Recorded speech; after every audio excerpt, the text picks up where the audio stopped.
Dinas Kesehatan Banjarmasin bekerja sama dengan Dinas Pendidikan Banjarmasin gencar melakukan pemberian imunisasi dengan menyasar peserta didik di tingkat sekolah dasar di Banjarmasin. Salah satunya mewajibkan peserta didik baru maupun peserta didik yang akan naik kelas untuk melampirkan sertifikat imunisasi sebagai syarat wajib.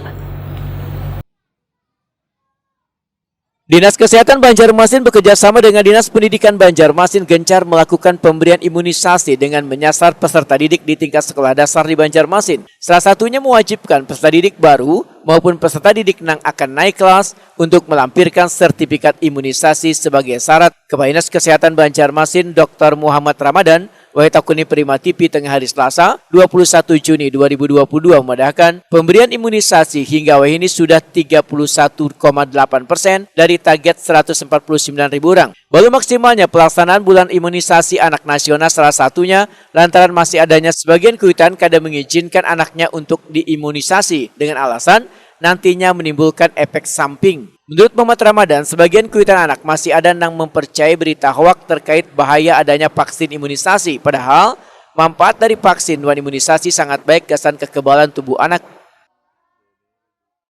Alhamdulillah, biannya sampai hari kemarin itu 31,8% ya, dari target yang diharapkan 149.000. Dan ini sudah hampir sebulan, ya memang ada kendala-kendala di lapangan. Hari ini kita rapatkan jam 1 dengan Dinas, dengan camat-camat, apalagi strategi kita.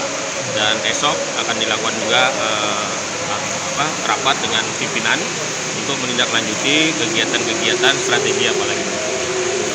Sosialisasi sudah kita lakukan, namun ya tadi tidak 100% semua bisa diimunisasi. Ada aja keengganan dari masyarakat. Nah, harapannya nanti dengan strategi berikutnya bisa memaksimalkan lagi. Berarti tetap lanjut nih Pak? Tetap lanjut, karena sampai akhir bulan kita bahasanya kejar imunisasi sampai akhir bulan. Nah, untuk kepanjangannya nanti kita tunggu dari Kemenkes lagi.